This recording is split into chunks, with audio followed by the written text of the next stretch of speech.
Did you know you can actually make yourself 11% smarter with one choice? It's true. Anytime that we are doing something that we don't need our phones for, but our phones are in the room, within view, we are measurably dumber. And that includes you. It's roughly about 11%. In a 2017 study by the Association for Consumer Research, participants were split into three groups. The first group were people with their phones on desks, face down, and silent. The second group were people with their phones in the room with them, under their desks, in a bag. And the third were people with their phones in another room. They were asked to solve a series of logic-based puzzles. The data collected showed that having your phone out on the desk on silent when performing a task that your phone is not needed for can reduce your working memory capacity by 11% and fluid intelligence by 7%. That you are a smarter human being when you are in rooms where your phone is not. To put this in the plainest terms possible, this means that anytime your phone is around when you're doing anything you don't need your phone for, you are a measurably dumber human being. If your phone is in arm's reach, even face down and silent, less of you is available to go around. Every single one of us has finite amounts of brain power that can be directed towards any given task. When your phone is present, some of the brain power is not available, no matter what. You might be saying, not me. I always work with my phone on my desk and I get all manner of stuff done. Yes, you too, and me. At the end of the same study, every participant was asked to rate how much they thought the presence or lack of presence of their phone affected their performance. 75.9% of people said not at all, and 85.6% of people said that it neither helped nor hurt their performance. Yet the group with the phones out of the room measurably outperformed the group with their phones on the desks. The data didn't lie, the people did. They just didn't know it. This is one of my favorite biases. It's something called illusory superiority. Did you know that around 80% of people, when surveyed, will rate themselves as above average drivers? Do you know how many people are above average drivers? If you have any idea how averages work, you'll know. But this number pops up again and again in psychological studies. Once again, it's called illusory superiority. Most people, myself included, believe that we are better at things than we actually are and less negatively affected by things that negatively affect other people.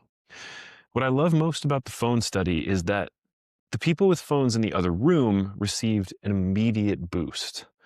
Imagine the compounding effects of making that a habit, leaving your phone at home and biking to the cafe to meet your friend, asking the bartender to stash your phone behind the bar on a night out.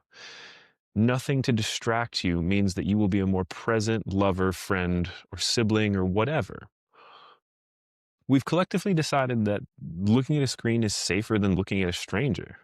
When you're at a cafe and your friend gets up, sometimes you just grab your phone before they're even turned around, before they're even with their back to you heading towards the bathroom. They stand up, you grab your phone, and you just bury your face in it.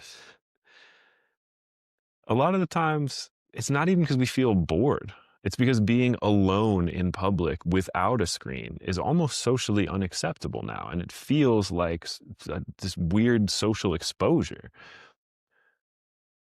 But the sad truth is that when we do that, when we bury ourselves in our phones, we kill boredom. We trade the possibility of a meet cute for a moment of, or a potential moment of wonder, for the guaranteed lukewarm soup of an algorithm that doesn't care about us. Next time you're doing something that doesn't involve your phone, consider just leaving it somewhere you can't see or reach it, preferably in another room, maybe another state, maybe another country. You will think about your phone immediately the first time you try this. You will get up to check it. Keep it in the other room after you've checked and go back to your task.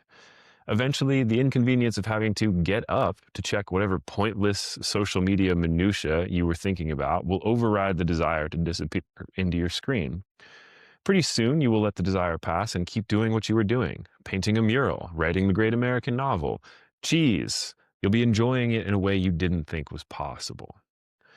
Now, some modern skeptics will tell you that if you're a Zen master of tech, having your phone on the table won't hurt you.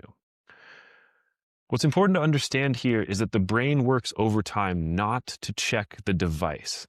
You're burning glucose and willpower just to keep twitching your hand over and to grab the thing. Why force your mind to run that marathon in the background when you could put the phone in a different room or a drawer and let your mind sprint? We forget that I didn't have my phone is a completely valid excuse. We deserve the right to not be contactable at all times. We're terrified to step away, wondering if every situation we enter will be entertaining enough that we won't need to escape it. Take it from me, though, leaving your phone out of arm's reach is addictive. Once you start saying, I didn't have my phone, it feels like ripping shackles off your mind. After stumbling on this study, I leave my phone in a different room when I write. I never sleep with my phone in the room. Sometimes I leave my phone at home when I go for walks around the neighborhood. And you too can recapture your brain in this way. You can think of it like a video game with distinct levels.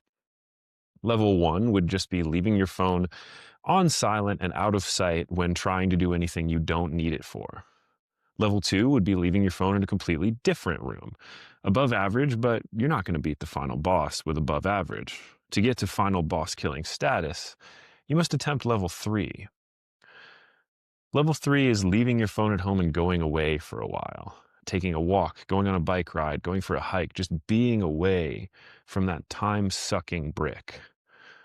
Level four is pretty much the same as level three, but ramped up. Leave your phone at home and go into a social situation.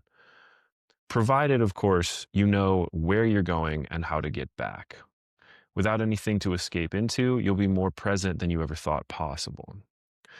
Level five, I suppose, would just be throwing your phone into a lake and moving to a cabin off grid. Now, I know I haven't made it there yet. Most of you probably haven't, but I think many of us dream about it every day. Taking phone breaks is an act of self-love. When you leave your phone at home and get out of the house, you're telling yourself, you are more interesting than the entire internet combined, and you are worth growing and sitting with. And in 2026, that's possibly the greatest compliment you can give. Thank you for tuning in today, folks. If you enjoyed today's post, please share it. Please give a like, leave a like on Apple Podcasts, leave a review on Apple Podcasts, share it wherever you can. It helps us grow. Thank you very much. And we'll see you next week on The Modern Mythmaker.